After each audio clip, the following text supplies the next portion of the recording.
Beauty Titleist run and the family of Metro Manila Development Authority Chairman Benhur Abalos. When his daughter joined Miss Universe Philippines 2021, Abalos revealed this interesting detail about his wife.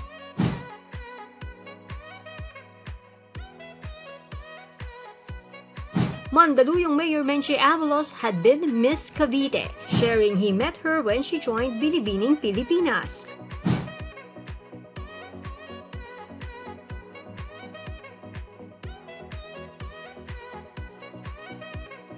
The MMDA chief even posted throwback photos.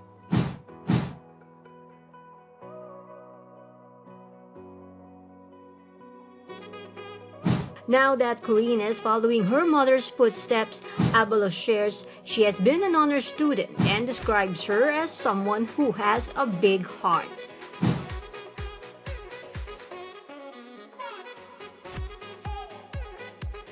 He also says the final result of the pageant doesn't matter to him because for Abalos, Corinne is already a winner.